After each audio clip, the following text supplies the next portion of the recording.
Hello everyone, তোমরা সবাই কেমন আছো? আশা করি সবাই খুব খুব ভালো আছো। আমিও খুব ভালো আছি। তো আজকে আমি আবার একটা মিনি ব্লগ নিয়ে চলে এসেছি। তো দেখো, আমি সকালবেলা ঘুম থেকে উঠে গেছি।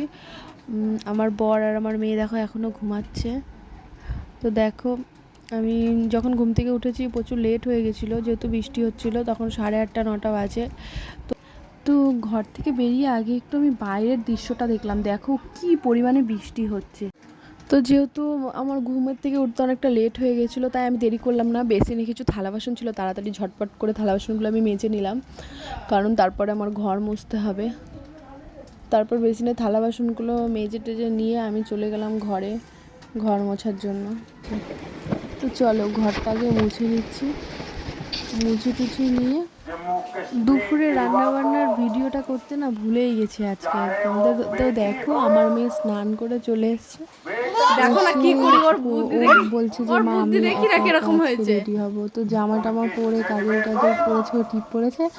এখন তার বায়না হয়েছে তার বাবাকে সাজাবে। তো দেখো, তার বাবাকে সাজাবে। তার বাবা উঠে চলে যাচ্ছে। দেখো, প্রথমে টিপ পরিয়েছে, তারপর গো পাকাচ্ছে। বললো না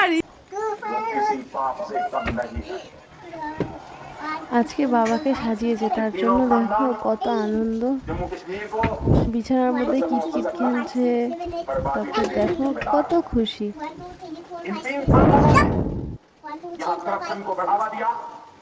চলে, তারপর আমি চলে গেছিলাম স্নান করতে।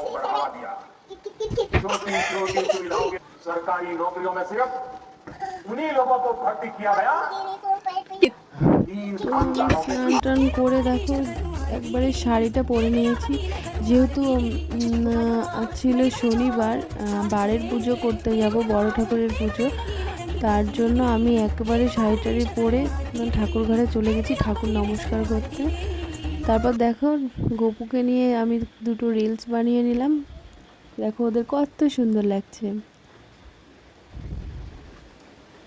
দেখেছো কত মিষ্টি লাগছে আজকে দেখতে। তো আমি রিলস বানিয়ে নিয়ে তারপর আমি চলে গেছিলাম যেখানে আমরা পুজো করব। মানে আমাদের এখানে একটা 3 মাথার মোড় আছে, যেখানে আমরা আড্ডা ফাড্ডা মারি। তো আমরা ওখানে গিয়ে আমরা যারা যারা আর কি থাকি একসাথে, তারা সবাই মিলে। দেখো আমার জায়ের মেয়ে আমাকে কটা ভিডিও করে দিচ্ছিল। তো দেখো এখানে বড় ঠাকুরের সব যোগাযন্ত্র চলছিল। তো আমি ফল কাটছিলাম, আবার মাঝে কিছু ছবিও তুলে নিলাম।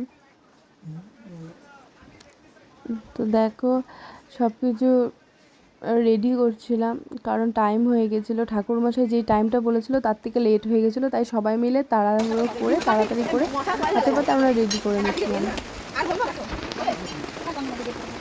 কারণ আজকে যা বৃষ্টি হচ্ছে, কিন্তু আমরা যখন ঠাকুরমশাই যখন পুজোয় বসেছে তখন বৃষ্টিটা অনেক থেমে গেছিলো। ভাবতেই পারিনি যে এরকম বৃষ্টি থেমে যাবে, তারপর পুজোটা আমরা খুব ভালোভাবে করতে পারবো। তো ভালোভাবে সুসম্পূর্ণভাবে পুজোটা হয়েছে। তো দেখো এখানে সবাই হাতে পাতে লেগে গেছে। এই যে চিনি, ওই ফল, সব কিছু দেওয়া হয়েছে। ঠাকুরমশাই পুজো বসে গেছে। তোমরা ভিডিওটা দেখতে থাকো। ভিডিওটা যদি ভালো লাগে অবশ্যই লাইক কমেন্ট শেয়ার করে দিও, আর অবশ্যই পাশে থেকো।